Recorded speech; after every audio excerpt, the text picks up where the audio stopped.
My dad laughed in my face when I pitched my business idea, then handed all my work to my brother. 7 years later, I'm CEO of a multi-million-dollar company and just bought out their failing business for pennies on the dollar. Dad's crying now. Hey, Reddit. My dad and brother always treated me like the family screw-up. So I walked out, built my own company from nothing, and stopped caring what they thought. Turns out they weren't ready to let it go that easy. But before we get into that mess, let me start from the beginning. So I'm Marcus, 32, and I run a construction development company. Not the kind of business everyone posts about on LinkedIn, but the kind where you actually build shit that matters. My dad, Richard, used to run Monroe Industries, big commercial real estate firm. Had my older brother Derek lined up to take over since we were kids. I was supposed to be the backup plan, the other son who'd handle paperwork or whatever. 3 years ago, I pitched Dad on a mixed-use development idea I'd been working on for months. He laughed in my face, told me to stop dreaming and learn the family business properly. 2 weeks later, he handed my entire project portfolio to Derek and made him VP. I walked out that night and never went back. On Monday at 9:40 a.m., I was at my Newark construction site going over electrical plans with my foreman Tony when I heard a car door slam. Expensive different. I looked up and there was a black Mercedes S-Class parked near the fence. My dad got out from the passenger side, wearing a suit that probably cost more than most people's monthly rent. Then Derek climbed out of the driver's seat, sunglasses on, looking like he just stepped out of a yacht club. They didn't see me at first. I was covered in dust, wearing the same clothes as the rest of my crew. Just another guy on site. Derek walked up to the fence, looking around like he was inspecting a dumpster. Jesus, this neighborhood's a shithole, he said loud enough for half my crew to hear. Why would anyone develop here? Dad was scrolling on his phone. Investment property. Trying to get in before the area gentrifies. Flip it in a few years. One of my guys, probably 22 years old, was carrying lumber past them. Derek pointed at him. Hey, buddy, you know who owns this site? We're looking to talk to someone in charge, not you people. The kid looked confused, glanced at me. I shook my head slightly, told him it was fine. He kept walking. Tony's jaw tightened. He'd worked for me since the beginning, knew the whole family history. Can I help you, gentlemen? He asked, walking toward the fence. Derek didn't even look at him. Yeah, we need to talk to whoever runs this operation. We're interested in the property. You're looking at him, Tony said, jerking his thumb back at me. That's when Derek finally looked. Actually looked. His expression went from confused to shocked to fake friendly in about 2 seconds. Marcus? He pulled his sunglasses down. Holy shit. What are you doing here? I walked over slowly, wiping concrete dust off my hands. Working. You? Dad looked up from his phone now, saw me. His face did this thing where he was trying to figure out if he should be embarrassed or condescending. He landed on condescending. Son, you're working construction now? He said it like I told him I was collecting cans for recycling. I thought you were doing consulting or something. I am doing something, I said. Derek was looking around the site now, seeing the scope of it. 4 buildings, mixed commercial and residential. Probably 200 units total when it was done. Wait, you work for the developer? Not exactly. Tony was trying not to smile. Marcus owns the whole project. Bought the land, designed the development, secured the financing. Dad's scrolling hand froze for half a second, then kept moving. Sure he does. His tone made it clear he thought Tony was either lying or mistaken. Derek laughed. Yeah, okay. Our little brother's a real estate mogul now. Good one. I'm serious. We get it. Dad cut him off. You're loyal to your boss. Appreciate that. He said it the way you'd talk to a kid telling you his dad works for Nintendo. I handed the blueprints to Tony. I've got a flight to catch in a couple hours. Tony, make sure the inspector gets these revised plans. You got it, boss. Where are you going? Seattle. National Industry Summit. I drove off and in my rearview mirror, they were just standing there next to their Mercedes, looking lost. My phone buzzed. Text from my business partner, Jake. Jet's fueled. See you at the airport. Yeah, this was going to be fun. I got to Newark Liberty around 1 p.m. Commercial flights to Seattle were boarding all afternoon. 6-hour slogs with connections in Denver or Chicago. That wasn't my problem, though. I was standing near gate B7 with my duffel bag, the same one I'd had since college. Black, worn at the corners, still worked fine. I was wearing jeans and a regular button-down, nothing fancy. Around me, it was the usual airport chaos. Families dragging kids, business people typing on laptops, that one guy yelling into his phone about quarterly reports. Then I heard it. That laugh. Derek's laugh. The one he did when he thought he was being funny in front of people. I turned and sure enough, there they were. Dad, Derek, and some blonde woman I didn't recognize at first.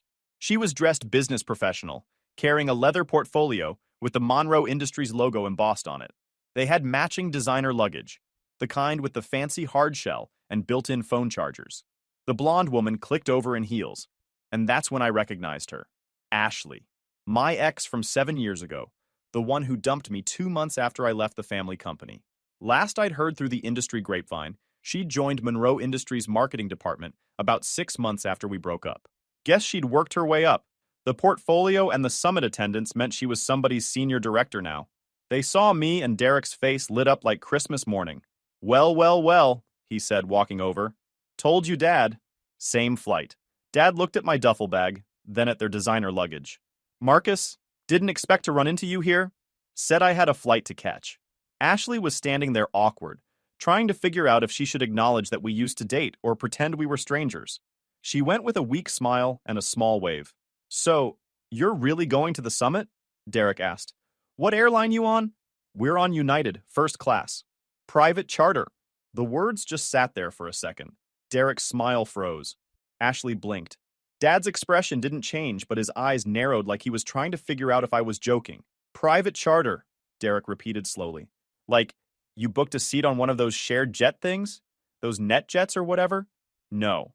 Then what do you mean private charter?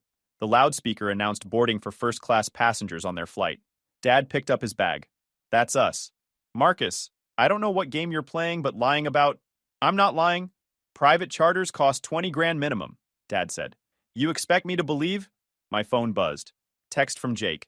Where you at? Captain's asking. I texted back. 2 minutes.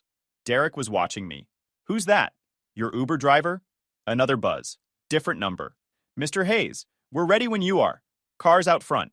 About 30 seconds later, a guy in a proper pilot's uniform walked up. Not airport staff.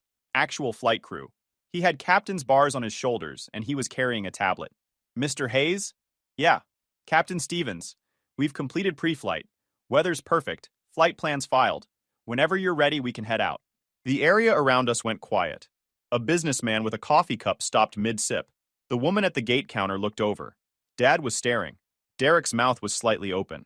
Ashley had her phone out like she was about to record something, but she was just frozen. I picked up my duffel. Let's go. Perfect. The car's right outside. We'll have you wheels up in 15 minutes. Your business partner's already aboard. We started walking toward the exit. Not toward the gates, toward the private terminal exit. Captain Stevens was talking about flight time and weather patterns, but I was barely listening. I glanced back once. Dad was standing there with his boarding pass in his hand. Other passengers walking around him to get to the gate. Derek was next to him, bags at his feet, just staring. Ashley had lowered her phone. The automatic doors opened and there was a black SUV waiting. Captain Stevens opened the door for me. After you, sir. I climbed in. Through the tinted window, I could see them still standing there, watching. Then the door closed and we pulled away toward the private terminal on the other side of the airport. My phone started buzzing. Text from Derek. What the hell was that? Another one. You actually own a plane? I put the phone face down and looked out at the runway. Jake was already on the jet when I boarded. They were at the airport, I said. He grinned. Please tell me they saw the captain. Front row seats to the whole thing. The engine started up. Jake pulled up his tablet as we taxied. So the Dubai contract officially cleared this morning. 200 million 3-year build timeline. They wired the first deposit. Hit our account around 9 a.m. Robert confirmed the inspection schedules? Yeah, he sent the revised timeline. We're good on all 4 sites. Newark's ahead of schedule, actually. Should be done by March instead of May. Robert Ross. That's the guy Dad fired 7 years ago, the one who gave me my first real contract. Now he's my VP of operations, and probably the main reason this company actually works. Jake's scrolling through more emails. Your dad's company made the news again. They went public 18 months ago to raise capital. Stocks down 28% from the IPO price. Dropped another 6% yesterday. What happened? That casino project in Atlantic City. Apparently Derek's team screwed up the permitting and now the whole thing's delayed by 8 months. Investors are pissed. I remember that project. I designed the initial proposal 2 months before Dad pushed me out. Had all the permitting research done. Environmental impact studies. Everything lined up. Then they handed it to Derek and he just ignored half of it. Thought he could skip steps because of the family name. How bad is it? Jake pulled up a financial report. They're bleeding money. Monroe Industries used to employ over 400 people. They're down to about 120 now. That Atlantic City thing was supposed to bring in 40 million. Now it's just a sinkhole eating their reserves. They gonna fold? They're already technically insolvent. Debt load of 87 million against book value of maybe 60 million. Banks won't touch them. I give them 12 months before forced bankruptcy. The plane lifts off. That feeling in your stomach as the ground drops away. Through the window, I can see Newark getting smaller, the highways turning into little gray lines. We talked business for the rest of the flight. Dubai timelines, Newark inspections, the usual logistics. Jake pulled up my keynote speech, and we went over the main points. Jake opens his laptop again. Speaking of, we should go over your speech for tonight. Your opening keynote. The whole industry's going to be watching. What time do we land? 3:15. Event starts at 6, but the VIP reception's at 5. We're the platinum sponsor, so you'll need to do the press thing first. I look out the window. Just clouds now. Solid white below us. Dad and Derek are going to be there, I say. I know. They don't know Hayes Industrial is the sponsor. Jake grins. Yeah, that's going to be fun to watch. My phone buzzes again. Another text from Derek. Seriously, dude, call me. I turn the phone off and put it in my bag. We landed at 3:18. By 3:30, we were in Manhattan. Jake checked us into the hotel while I headed straight for the venue 4 blocks away. The venue was 4 blocks away, connected to a convention center. I walked over in my jeans and button-down, still carrying my duffel. Security at the entrance checked my ID against a list, saw my name, and suddenly their whole attitude changed. Mr. Hayes, welcome. You need anything at all, just let us know. Inside it was organized chaos. Staff setting up chairs, testing microphones, rolling out carpets with sponsor logos. And there it was, 20 feet tall on the main stage backdrop, Hayes Industrial Solutions, in clean white letters against navy blue. A woman in a headset spotted me. Mr. Hayes? I'm Jennifer, event coordinator. We've been expecting you. Everything on schedule? Yes, sir. And thank you again for stepping in last minute when Baxter Development pulled their sponsorship. 3 weeks doesn't give us much time normally, but your team made it seamless. I nodded. When exactly did Baxter pull out? Late September. We kept it quiet. Just swapped the branding and updated the website. Most attendees who registered back in July or August have no idea there was a sponsor change. That explained it. Dad would have registered months ago when Baxter was still listed as the platinum sponsor. Your keynote's at 6:45, right after the opening remarks. We've got your mic check scheduled for 5:30, and the VIP reception starts at 5 in the North Hall. The morning panel, she checked her tablet. Panel 3, 10 a.m. tomorrow. Ethics in Modern Development. Your VP, Robert Ross, is confirmed as a panelist. Good. Can I see the stage? She walked me through the main hall. Probably seats for 800 people, all facing a raised platform with podiums and screens. My company logo was everywhere.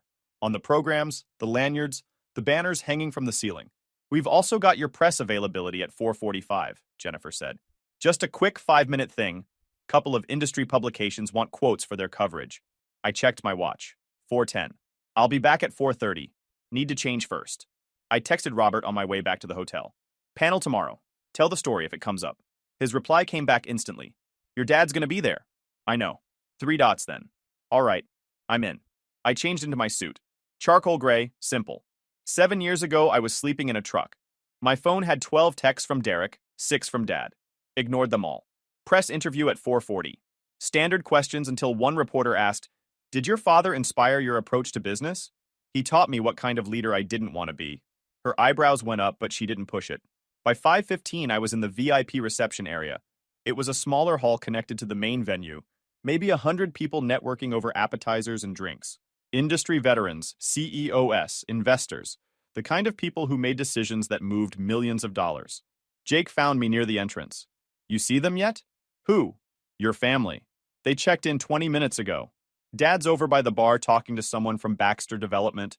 I scanned the room and spotted him, still in his suit from the airport, looking polished and professional like always. Derek was next to him, laughing at something, Ashley on his arm in a cocktail dress. They hadn't seen me yet. Too busy working the room, handing out business cards, doing the networking dance. Let them have their moment, I said. They'll figure it out soon enough. I woke up at 6:30 a.m. to text from Jake. Panel starts at 10. Robert's nervous. Also, your dad tried to corner me at breakfast. I got dressed and headed downstairs.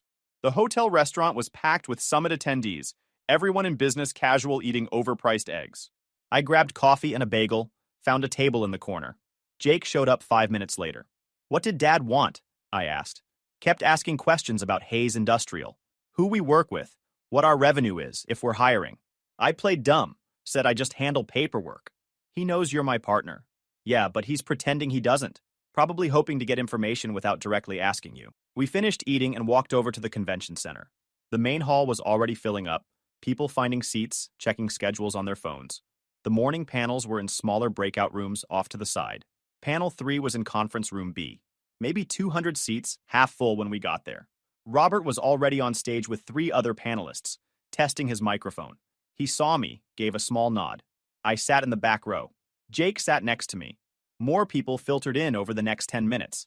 Then I saw Dad and Derek walk in, Ashley between them. They sat about 6 rows from the front, right side. Dad had a notebook out like he was planning to take notes. The moderator stepped up at exactly 10 a.m. Good morning, everyone. Welcome to our panel on ethics in modern development.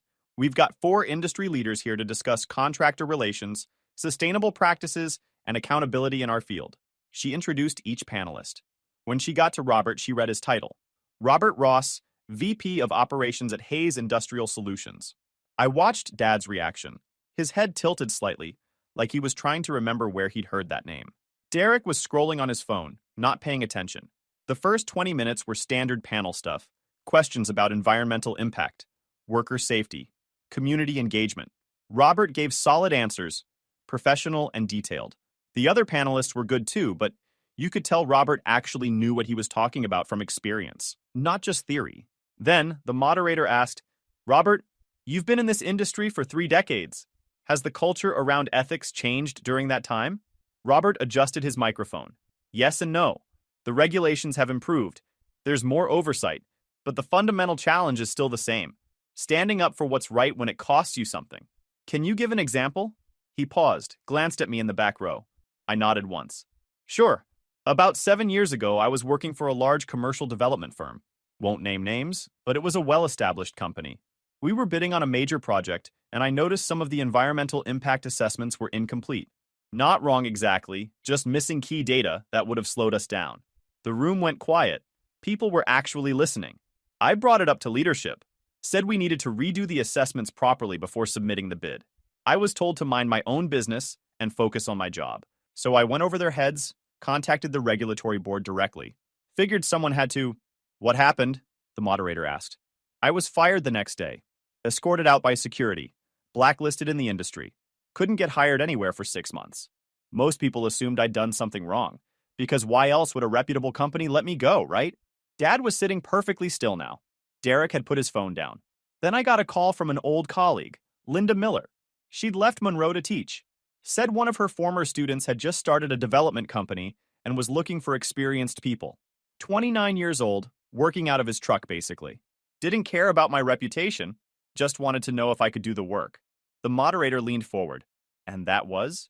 Robert smiled slightly. Marcus Hayes, 7 years ago. Now I'm VP of operations for a company doing $200 million in contracts annually, and I've never once been asked to compromise my standards. The room erupted in applause. People were nodding, some were writing notes. Dad's face had gone pale. Derek was staring at the stage. The moderator was smiling. That's a powerful story, Robert, and it brings up an important point about leadership and culture. The panel continued for another 20 minutes, but nobody was really focusing anymore. Robert's story was what everyone was going to remember. When it ended, people swarmed Robert with questions and business cards. I slipped out the side exit before Dad could spot me. Jake followed. That was perfect, he said. Did you see your dad's face? Yeah. Twitter's already going crazy. Someone live-streamed the panel and people are piecing together that Robert was talking about Monroe Industries. We headed back to the main hall. It was 11:30, still 5 hours before my keynote. I spent the afternoon in meetings with investors, shaking hands, talking about upcoming projects. Every conversation, I could feel eyes on me. People knew who I was now. Not Richard Monroe's son. Marcus Hayes, CEO. At 5 p.m., Jake found me. You ready? As I'll ever be. They're calling your name at 6:45. Full house, standing room only apparently. We walked backstage. I could hear the crowd through the curtains, that low rumble of 800 people talking. Jennifer came over with a microphone pack. Mr. Hayes, you're on right after the opening remarks. 5 minutes. I clipped the mic to my collar. My hands weren't shaking. I was calm, focused. This was what I'd been building toward for 3 years. The announcer walked on stage. Ladies and gentlemen, please welcome our platinum sponsor and keynote speaker, Marcus Hayes, CEO of Hayes Industrial Solutions. The curtain opened. Stage lights hit my face. I walked out and the applause was deafening. Front row, center seats, Dad, Derek, and Ashley. All three of them staring up at me with expressions I'd remember for the rest of my life. I stepped up to the podium and smiled. The applause died down and I stood there for a second, letting the silence settle. 800 people waiting to hear what I had to say. I could see Dad in the front row, his jaw tight, hands gripping the armrests of his chair. 7 years ago, I pitched a business idea to someone I respected, I started. Spent months on the proposal. Had all the research done, feasibility studies, financial projections. I thought it was solid. He laughed at me. Told me I was living in a fantasy and needed to grow up. A few people in the audience shifted in their seats. 2 weeks later, that same person handed my entire portfolio to someone else and took credit for my work. So I left, packed my truck, took $4,000 from my savings account, and started over with nothing. I looked directly at Dad. He wasn't moving. I'm not telling you this for sympathy. I'm telling you because that moment taught me something important. Belief is more valuable than pedigree. The people who bet on you when you have nothing are worth more than the ones who only show up when you're successful. More applause. Scattered but genuine. Hayes Industrial started with one contract, $38,000. A man gave me that opportunity, not because of my resume or my connections, but because he trusted my work ethic. That man is Robert Ross, my VP of Operations, and he's the reason this company exists. I spent the next 15 minutes talking about sustainable development practices, ethical contractor relationships, and how to build a company culture that actually values integrity over profit margins. When I finished, the crowd stood up. Not everyone, but enough that it felt real. I walked off stage and Jennifer met me backstage. That was incredible, Mr. Hayes. Press wants a follow-up interview if you have time. Maybe later. I need some air first. The VIP networking area was packed when I got there.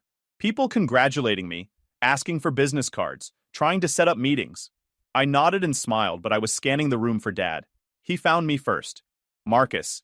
His voice came from behind me. We need to talk. I turned. He looked older than he did this morning, tired around the eyes.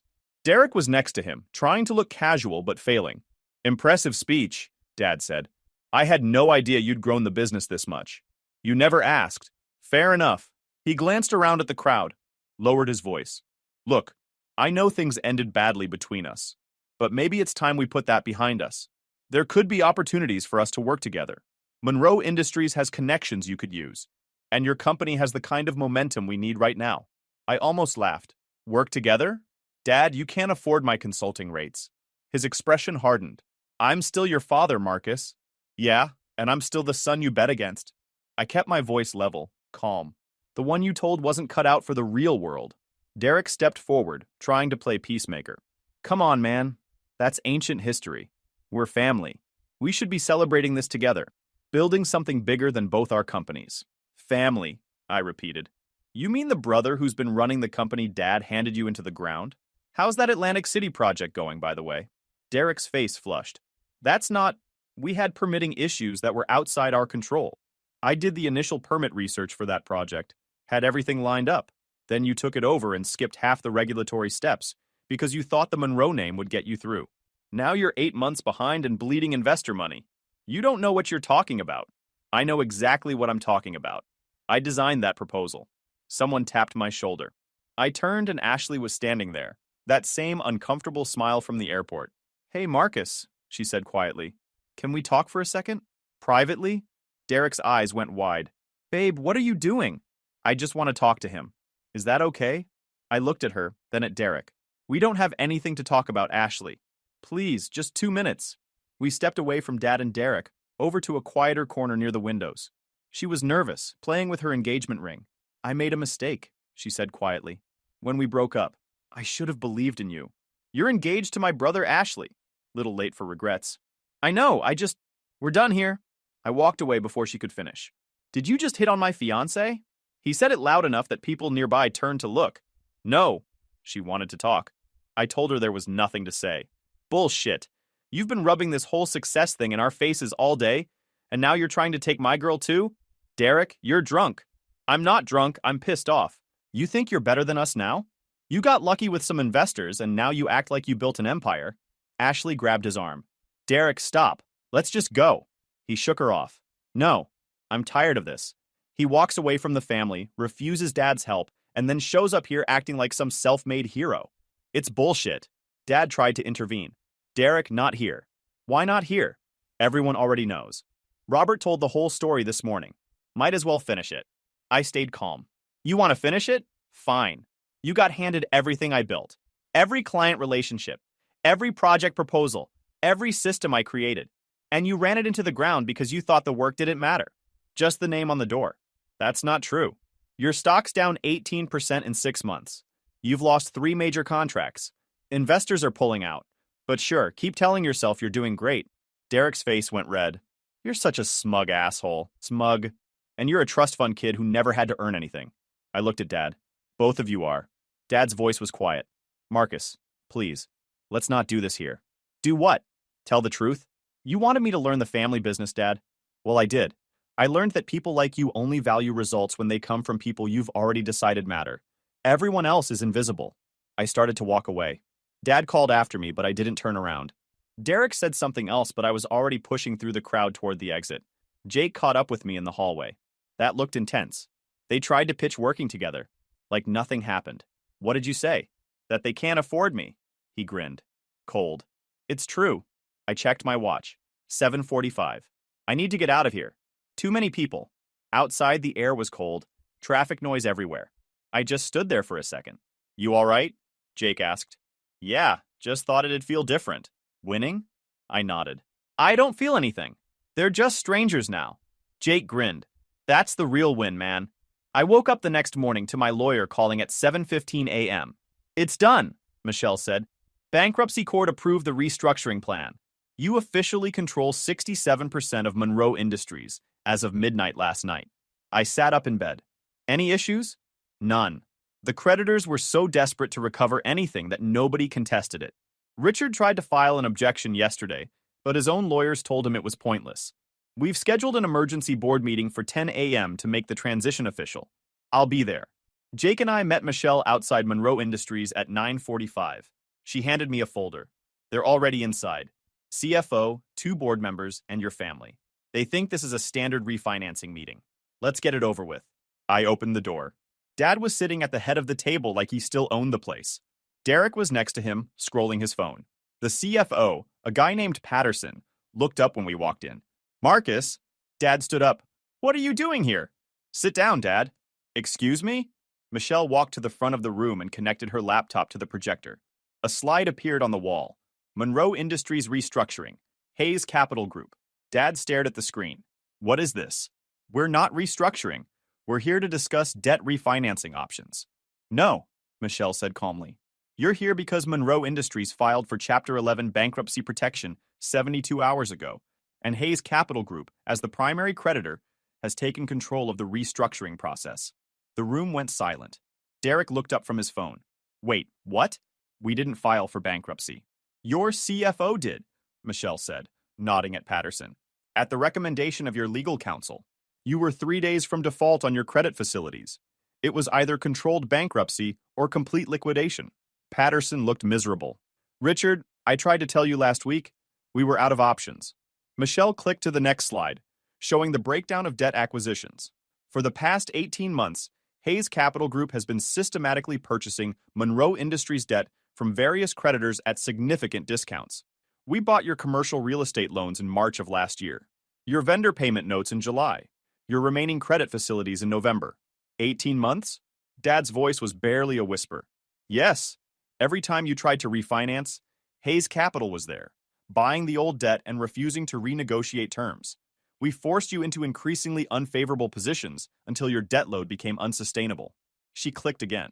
Total investment, $14 million for debt instruments with a face value of $87 million.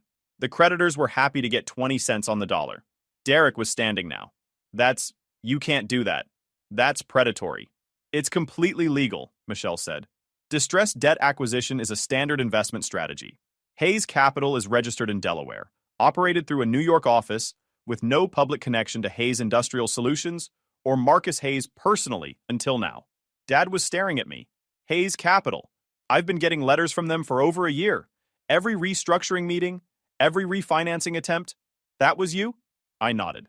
Every single one. Derek stood up. This is insane. You can't just buy someone's company without them knowing. Actually, we can, Michelle said. All transactions were legal and properly documented. The debt was sold willingly by the creditors. Patterson, the CFO, was reading through the documents Michelle handed out. This is all legitimate. Jesus, Richard, how did you not see this coming? Dad wasn't looking at the papers. He was looking at me. Why? Because you built this company on my mother's life insurance money and then ran it into the ground trying to make Derek into something he's not. That's not. The Atlantic City project alone lost you $15 million. The casino deal in Connecticut, another $8 million. You've blown through almost every reserve account trying to cover Derek's mistakes. Derek's face went red. Those weren't mistakes. Those were calculated risks. Calculated? I pulled out my own folder, slid it across the table. You skipped environmental assessments, ignored permitting requirements, and used subcontractors with safety violations. That's not risk, that's negligence. Dad picked up the folder, started reading. His hands were shaking slightly. Here's what's going to happen, I said. You've got 60 days to transition out. There's a severance package on the table, pretty generous considering the circumstances. I'm keeping Patterson and most of the operations team. Derek, you're terminated effective immediately. Derek jumped up. You can't fire me. I control 67% of the restructured company through the debt conversion. I can do whatever I want. Dad, say something. But Dad was just sitting there, staring at the numbers in the folder. All the failed projects, all the money lost, all the employees who'd left because of mismanagement. What about the Monroe name? He finally asked. I'm keeping it temporarily for client continuity. Rebrand happens in 6 months. The name Monroe doesn't mean what it used to. So that's it? You're just taking everything? I stood up. No, I'm taking what you destroyed. Monroe Industries had 400 employees 7 years ago. You bled it down to 120 through incompetence and nepotism. The ones who are left deserve leadership that won't drive them into the ground? Dad's voice cracked. This company is my legacy. Your legacy walked out 7 years ago when you chose Derek over doing the right thing. What's left is just a name on a building. Michelle started passing out more documents. Everyone here will receive detailed transition plans. Employees will be notified this afternoon. Mr. Monroe, your office needs to be cleared by November 1st. I headed for the door. Jake followed. Behind us, I could hear Derek starting to argue with Michelle, demanding lawyers, threatening lawsuits that would go nowhere. We took the elevator down to the lobby. My phone was already blowing up with texts. Robert had heard somehow, sent a message. Did you actually buy Monroe? I texted back. Yeah. Tell the team we're expanding operations. Lot of new employees coming on board. Outside it was raining. That cold October rain that makes everything look gray. Jake and I stood under the building awning watching taxis go by. How do you feel? He asked. Tired. That's it? I thought about Dad sitting in that conference room, reading through the evidence of his own failure. Thought about Derek realizing everything he'd been handed was gone. Thought about walking out of that building 3 years ago with nothing. Yeah, I said. That's it. My phone rang. Dad calling. I let it go to voicemail. 2 minutes later, Derek called. Voicemail again. Then Ashley, which was weird. Voicemail. You gonna listen to those? Jake asked. Eventually. A town car pulled up. Our driver from earlier. Where to, Mr. Hayes? Airport. We're done here. 40 minutes later, we were back at Teterboro. Captain Stevens had the jet ready. Jake settled in with his laptop. What's first when we land? Newark site. 3rd building. The plane taxied and Manhattan disappeared behind us. My phone buzzed one more time. Text from Dad. Can we please talk about this? I typed back. There's nothing to talk about. You made your choices. I made mine. Deleted it. Typed instead. Take care of yourself, Dad. Hit send. Put the phone on airplane mode. Jake looked over. That it? That's it. The jet lifted off and I closed my eyes, felt the engines pushing us up through the clouds. When I opened them again, we were above everything. Just open sky in all directions. Somewhere below, Dad was probably packing his office. Derek was probably calling lawyers. Ashley was probably regretting every choice she'd made in the last 4 years. But up here, none of that mattered. I pulled out my laptop and opened the file for the next development project. Dubai was done, Newark was ahead of schedule, and we had 3 more proposals waiting for review. The work never stopped. That was the whole point. YouTube just dropped this new hype feature. If you're hooked on this story, smash that hype button.